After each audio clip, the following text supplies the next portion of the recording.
The Montana Territory winter of 1873 howled with a vengeance that matched the hollowness in Joanna Blackwood's chest.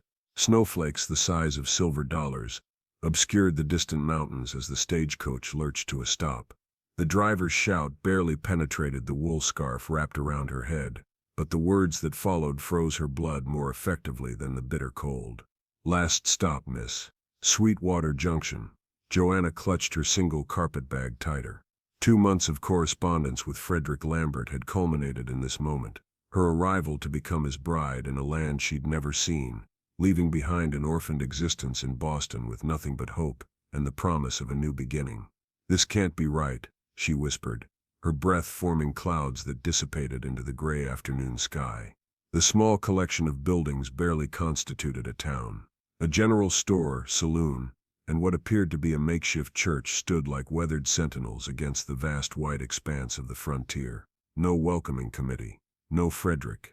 The driver, a grizzled man with a beard full of ice crystals, looked down at her with something between pity and impatience. "This is Sweetwater Junction, ma'am. Scheduled stop.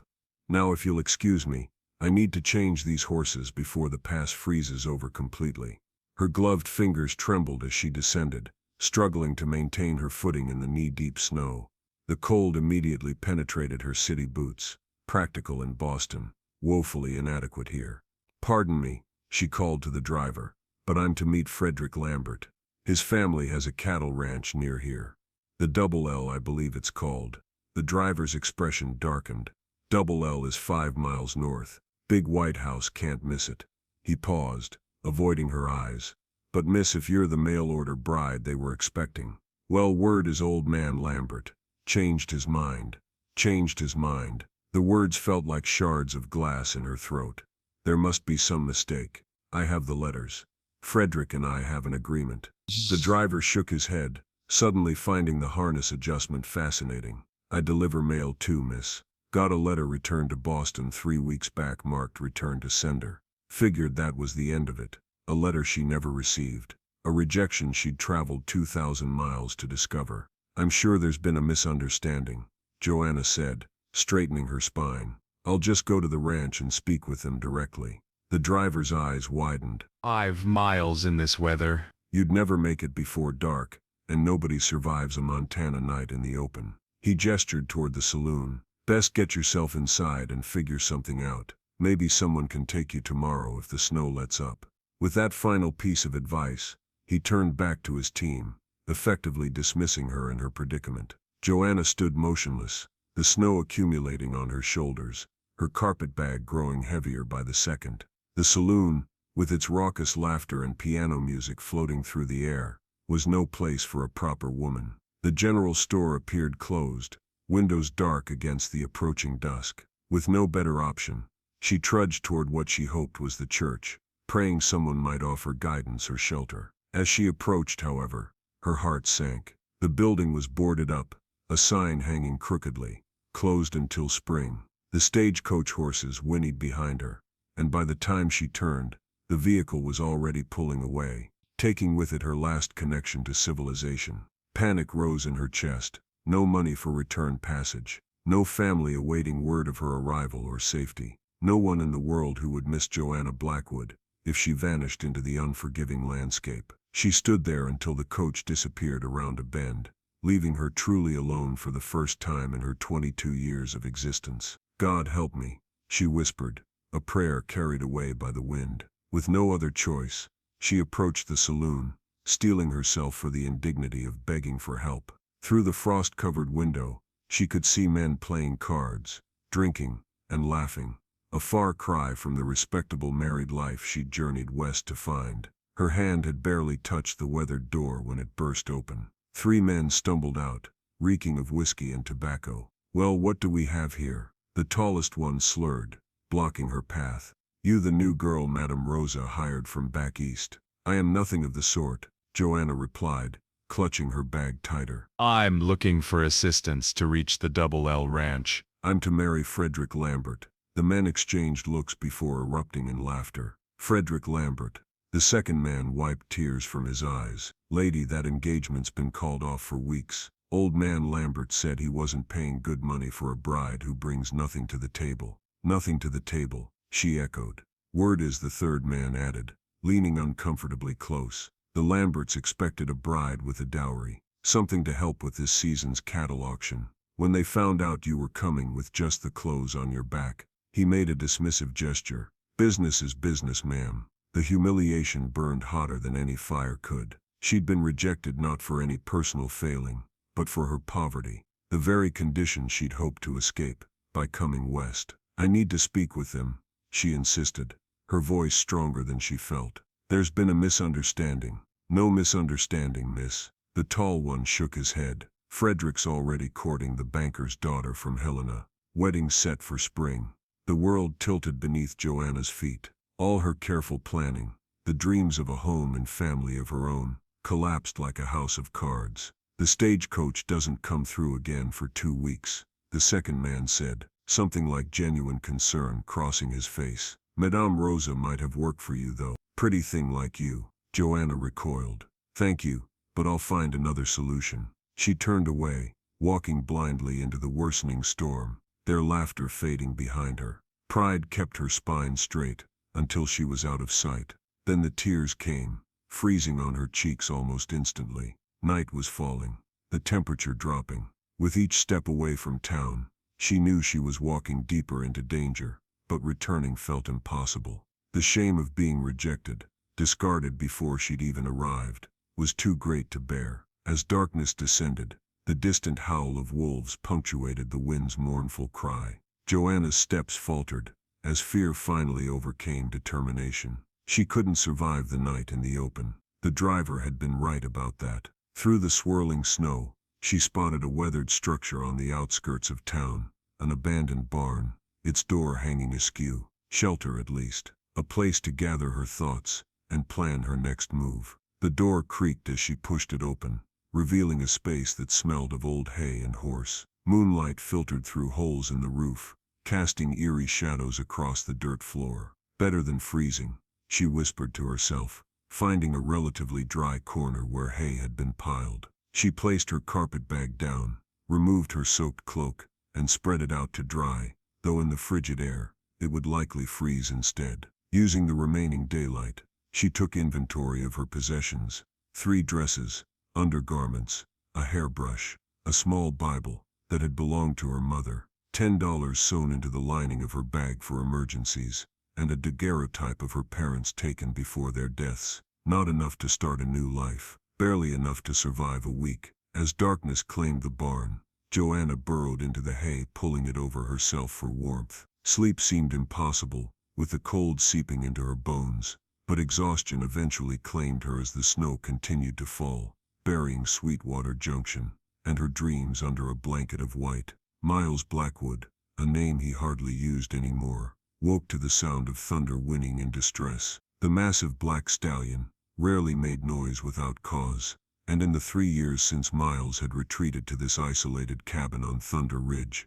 the horse had become his most reliable alarm system. Something was wrong. Moonlight streamed through the cabin's single window, casting the room in silver and shadow. Miles reached for his Remington revolver with his left hand, his only hand since Antietam had claimed the right one, along with most of his faith in humanity. The floorboards creaked beneath his weight as he moved to the window, scanning the snow-covered yard for signs of intruders. No footprints disturbed the perfect white blanket that had fallen during the afternoon storm. Thunder whinnied again, more insistently this time, from the small stable attached to the cabin. Miles pulled on his boots and coat one-handed, a practiced routine that had become second nature, and moved to the door, pistol at the ready. The cold hit him like a physical blow as he stepped outside, his breath immediately crystallizing in the frigid air. Stars pierced the night sky with diamond clarity, the storm having passed to reveal a world transformed into gleaming silver and blue.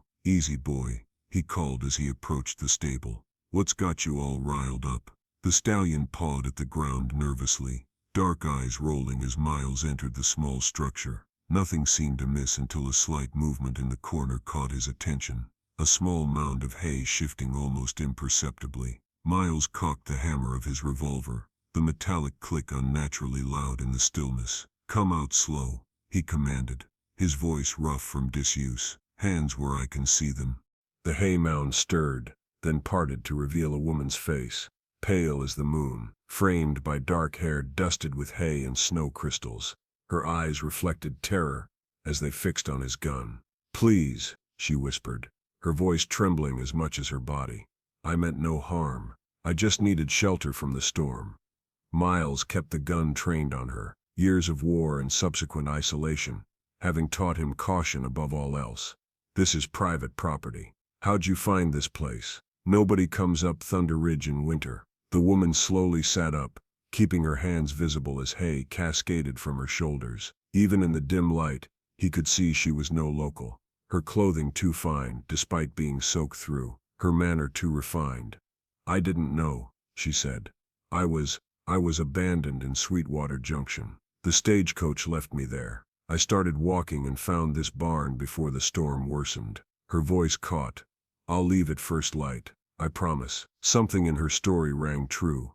Desperation had a particular tone that couldn't be faked. Miles lowered his gun slightly, but didn't holster it. "Sweetwater's 5 miles south," he said. "You walked 5 miles in a blizzard wearing those." He nodded toward her city boots, now cracked and ruined by snow and cold. She followed his gaze and let out a small, defeated laugh that held no humor. "I didn't exactly plan for this outcome." Against his better judgment, Miles found himself curious. No one came to Sweetwater Junction without purpose. It wasn't on the way to anywhere worth going. "You got a name?" he asked, finally lowering the gun completely. "Joanna Blackwood," she answered, then flinched as if the admission might somehow endanger her. The shared surname struck him as an odd coincidence, but Miles pushed the thought aside. Blackwood wasn't that uncommon. "What brings a woman alone to Sweetwater in the dead of winter, Miss Blackwood?" She hesitated, color rising in her pale cheeks. I was to be married. To Frederick Lambert of the Double Air Ranch." Miles couldn't contain a harsh bark of laughter. "Frederick Lambert, Old Man Lambert's son?" Her eyes flashed with hurt and indignation. "Yes. We corresponded for 2 months. He invited me to come west. But when I arrived," her voice trailed off. "Let me guess," Miles said, holstering his gun. "They discovered you weren't bringing a hefty dowry to help with their cattle operation." Her stunned expression confirmed his suspicion.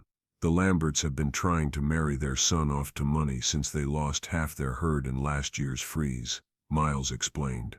"Guess they thought an Eastern lady might come with Eastern money." "I was informed of their change of heart upon my arrival," she said stiffly. "Rather, I was informed by 3 drunk men outside the saloon." For the first time in years, Miles felt something like sympathy stir within him. The woman before him was clearly at the end of her rope, alone, deceived, and literally left out in the cold. "You got family back east? Anyone who can help?" She shook her head, and the simple gesture contained such profound loneliness that it resonated within his own isolated existence. "I'm an orphan, Mr. Miles," he said, deliberately omitting his surname. "Just Miles." Thunder nickered softly and nudged Miles's shoulder, as if urging him toward decency. The stallion had always been a better judge of character than his master. "Look," Miles sighed, already regretting what he was about to say. "You can't stay in this barn. You'll freeze to death before morning." Hope flickered across her features. "Is there an inn in town that might?" "Town's got nothing but the saloon, and you don't want lodging there." He ran his hand through his hair, a habit from when he'd had 2 to do the job. "My cabin's up the hill. It's not much, but it's warm. You can stay the night, and I'll take you to Helena tomorrow, where the eastbound stage runs." She eyed him warily, clearly weighing the danger of following a one-armed stranger versus freezing to death in an abandoned barn. "I give you my word as a gentleman that you'll come to no harm," he added stiffly, the formal words feeling foreign on his tongue after so long alone. "Though I'll understand if you'd rather take your chances here." After a moment's consideration, she nodded and slowly stood, retrieving a small carpetbag from beneath the hay. "Thank you for your kindness, Miles." He almost laughed at that. Kindness wasn't a word anyone had associated with him since before the war. "It's not kindness, Miss Blackwood. It's common decency. Even I haven't forgotten that entirely." The walk to the cabin was silent, save for the crunch of snow beneath their boots. Joanna stumbled several times, clearly exhausted, but refused his awkward offer of assistance. Pride, Miles recognized. He respected that, even as he noted how she trembled with each step. By the time they reached the cabin, her lips had taken on a bluish tinge that alarmed him. He quickly built up the fire while she stood shivering by the door, seemingly afraid to fully enter his domain. "You need to get out of those wet clothes," he said, matter-of-factly, reaching for a wooden chest in the corner. "I don't have women's things, obviously, but these should work." He pulled out a flannel shirt and wool trousers, setting them on the table between them. "There's a screen in the corner you can change behind. I'll make coffee." Her hesitation was palpable. "Well, Mr. Miles."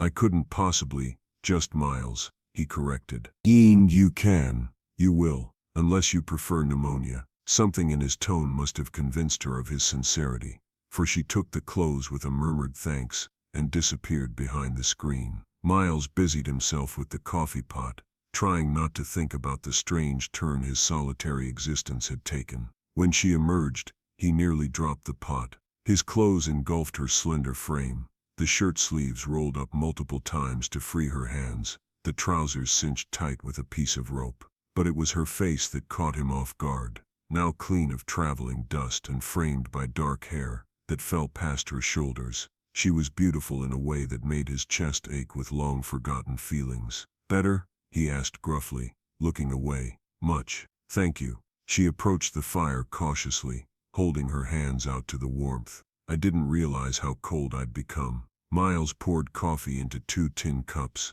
and handed one to her. Their fingers brushed momentarily, and he pulled back as if burned. "It's strong," he warned, "not what you're probably used to." She took a sip and coughed slightly, but nodded in appreciation. "After today, strong is exactly what I need." An awkward silence fell between them, broken only by the crackling of the fire. Miles wasn't used to conversation anymore. Most of his talking was done with Thunder, who never expected replies. "You live here alone?" she finally asked, glancing around the sparse cabin. "Just me and the horse." He settled into his chair, keeping the empty right sleeve of his shirt turned away from her view. "Been that way 3 years now." She seemed to search for a polite word. "Peaceful." A smile tugged at his lips despite himself. "That's a kind way of saying desolate." She returned the smile, and something shifted in the air between them. A momentary connection, an understanding of shared solitude. "Where will you go?" he asked. "After Helena, I mean." The question seemed to catch her off guard. She stared into her coffee cup as if it might contain the answer. "I don't know. I spent everything I had on the journey west. I have a small emergency fund, but not enough to establish myself anywhere properly. No skills you can use. I was a teacher's assistant at a girls' seminary in Boston. I can read, write, cipher, play piano passably, and sew well enough. Not particularly useful skills in the territories, I imagine." Miles raised an eyebrow. "You'd be surprised. Helena's growing fast. Lots of mine owners getting rich, bringing their families west. Those families want Eastern refinement for their children." Hope flickered across her features. "You think I might find employment there?" "Possible," he allowed. "Though winter's a hard time to start fresh anywhere in Montana." The fire popped loudly, sending sparks up the chimney. Outside, the wind picked up again, moaning around the eaves of the cabin like a restless spirit. "Why Thunder Ridge?" she asked suddenly. "Why live so far from everyone?" The question was innocent enough, but it probed at wounds. Miles preferred to keep covered. He considered deflecting but found himself answering honestly instead. "After the war, I didn't fit anywhere anymore." He gestured vaguely with his left hand. "Too many people asking questions I didn't want to answer. Too many pitying looks. Too many well-meaning folks trying to help the crippled veteran." He expected horror or pity to cross her face at his blunt assessment, but instead, she simply nodded. "I understand the desire for solitude," she said softly. "After my parents died, there were too many opinions about what should become of Joanna Blackwood. Too many plans made for my life by others. Coming west was my first independent decision, and look how well that turned out," he said without thinking. To his surprise, she laughed, a genuine sound that transformed her face, and for a moment, the entire cabin. Indeed, though had it gone as planned, I'd be at the Double S right now, meeting my future in-laws and preparing to marry a man I've never met. Instead, I'm sharing coffee with a hermit on a mountain." She raised her cup in a mock toast. Life is full of unexpected turns. Something about her resilience resonated with him. 3 years he'd been hiding on this mountain, nursing his wounds both physical and spiritual. Yet here was this woman, facing total ruin with dignity and even humor. "You should sleep," he said, standing abruptly. "Take the bed. I'll use the chair." "I couldn't possibly." "You can and will." He cut her off. "It's too cold for either of us to use the floor. And I've slept in worse places than a chair beside a fire." She looked like she might argue further, but instead nodded her thanks. "Just for tonight. Tomorrow I'll trouble you no more." As she settled beneath the rough blankets of his bed, Miles stared into the fire, acutely aware of her presence in a space that had known only his solitude for so long. "Good night, Miles," she said softly. "And thank you for your kindness, whether you acknowledge it as such or not." He grunted in response, unwilling to examine too closely the strange warmth her gratitude kindled within him. Long after her breathing had deepened into sleep, Miles remained awake, watching the fire die down to embers and listening to the wind's mournful song, a sound that for the first time in years didn't match the emptiness in his heart. Joanna woke to the smell of coffee and the sound of wood being chopped outside. For a disoriented moment, she couldn't remember where she was. The unfamiliar ceiling above her, the rough blankets around her, the hard mattress beneath. Then it all came rushing back. Frederick's rejection, the abandoned barn, Miles with his missing arm and guarded eyes. She sat up, taking in the cabin in daylight. It was small, but surprisingly tidy. A single room with the bed in one corner, a table, and 2 chairs in another. The fireplace along one wall, and shelves holding books, provisions, and what appeared to be carpentry tools. Everything had its place, maintained with military precision. The door opened with a blast of cold air, and Miles entered carrying an armload of firewood. He stopped short when he saw her awake, as if he'd forgotten her presence overnight. "Morning," he said gruffly, moving to the fireplace. Storm didn't let up. Trail to Helena's blocked. Joanna's heart sank. Blocked? For how long? He shrugged, arranging logs in the fireplace with practiced efficiency.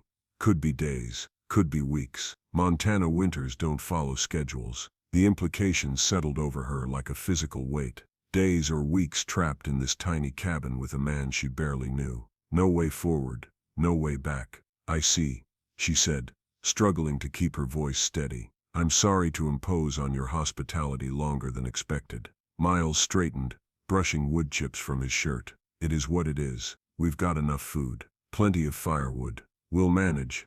There was something reassuring in his practical assessment. No false comfort, just facts and a plan to address them. "I won't be idle," Joanna promised, rising from the bed still wearing his oversized clothes. "I can cook, clean, mend, earn my keep." A shadow of amusement crossed his face. "Been managing on my own for 3 years, but I won't turn down help with the cooking. Never was much good at it." The simple domestic conversation felt surreal, given their circumstances, but Joanna clung to it as a semblance of normalcy. "May I?" She hesitated, gesturing to her carpet bag. "My clothes should be dry by now."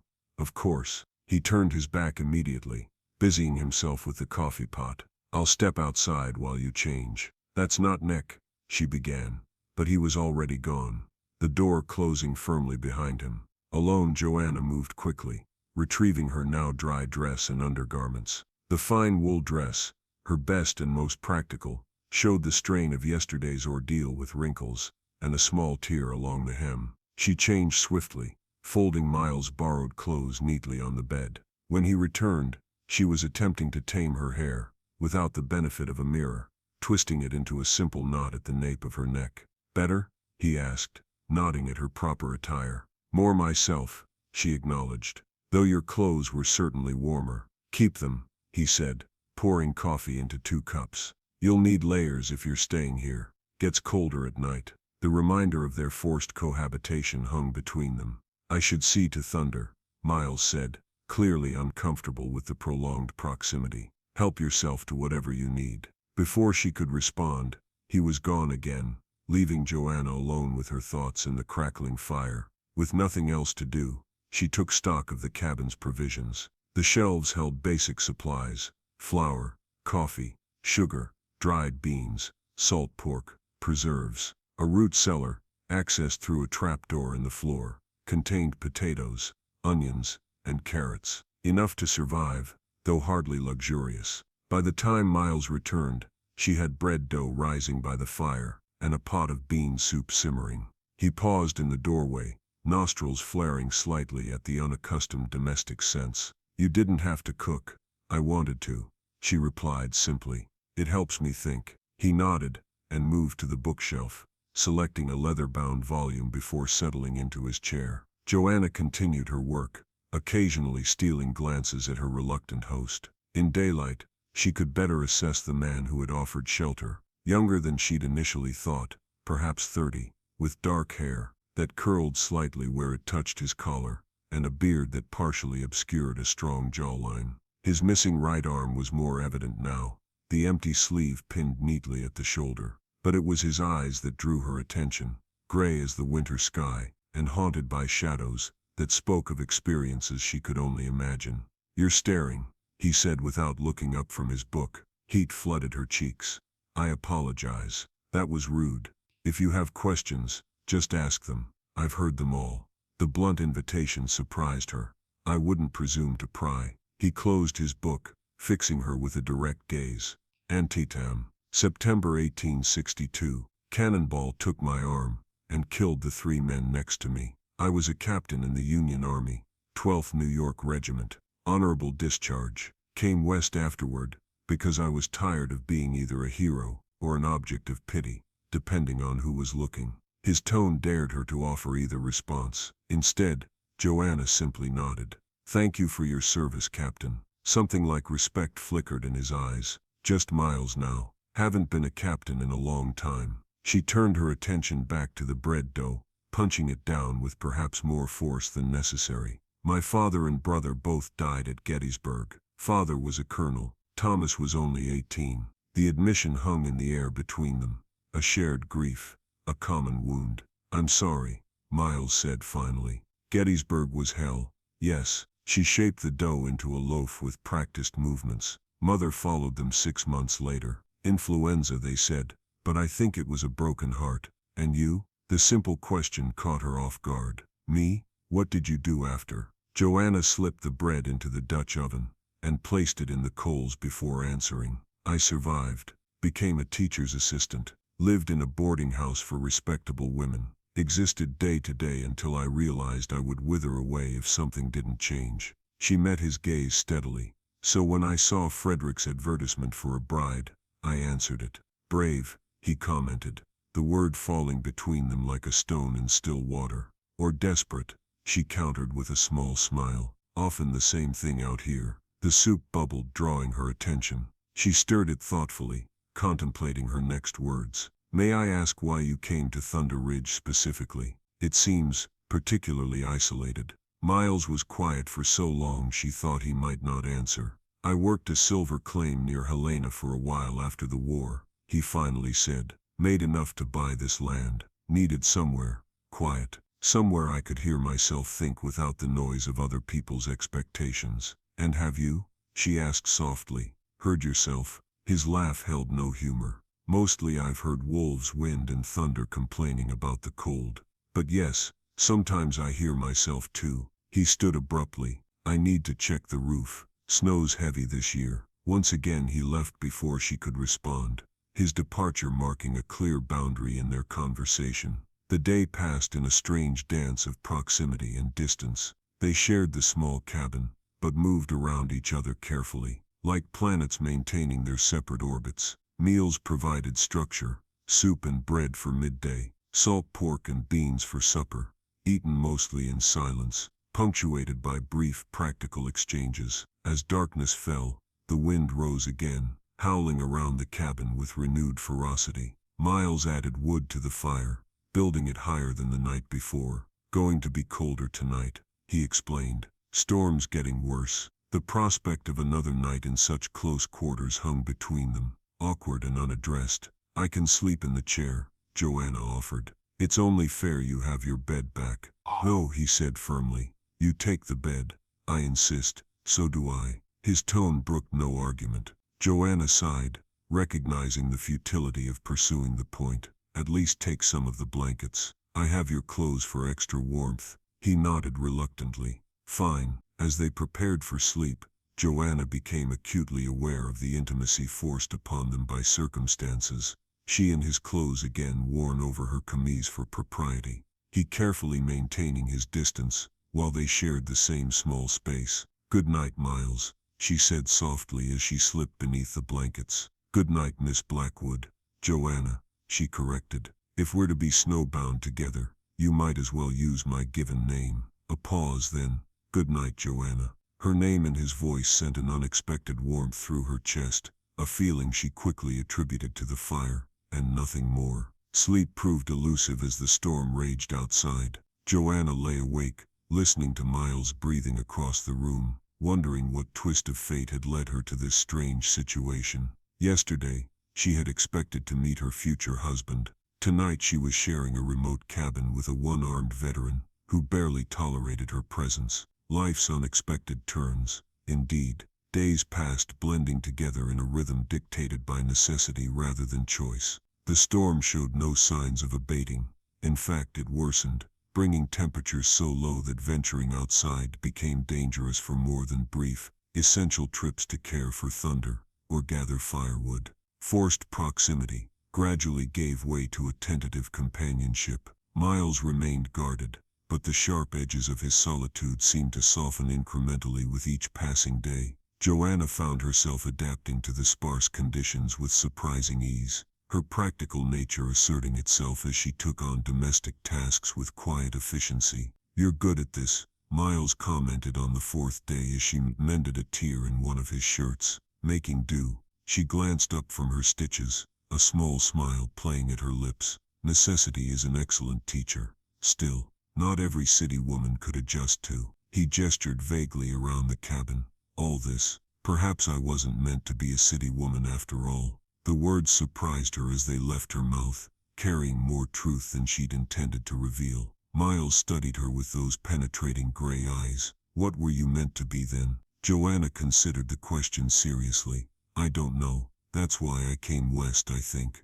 To discover what might be possible beyond the narrow path laid out for me. And what did that path look like? Teaching other women's children until I became too old for employment, living in increasingly shabby boarding houses as my small inheritance dwindled, attending church socials and pretending not to notice the pitying glances from married women. She tied off her thread with a precise knot, a life of genteel poverty and diminishing possibilities. Yet you chose Frederick Lambert's sight unseen over that future. I chose possibility over certainty, she corrected. I chose hope. Something shifted in Miles's expression, a softening, a recognition. Hope's a dangerous thing, he said, but without his usual bitterness. So is its absence, she countered. He had no response to that, but the silence that fell between them felt companionable rather than strained. That evening, as snow continued to accumulate outside, Miles reached for a worn chessboard stored beneath his bed. Do you play? He asked, setting up the carved wooden pieces on the table. My father taught me, Joanna replied, surprised by the overture. Though I warn you, I was considered quite formidable in my seminary days. A ghost of a smile touched his lips. Consider me warned. The game provided a welcome structure for their interaction, a safe territory with clear rules and boundaries. Miles played aggressively, attacking with bold moves that reflected his military background. Joanna countered with patience and strategy, setting traps he didn't see until too late. Checkmate, she announced after an hour of concentrated play. Miles stared at the board in disbelief before letting out a short laugh.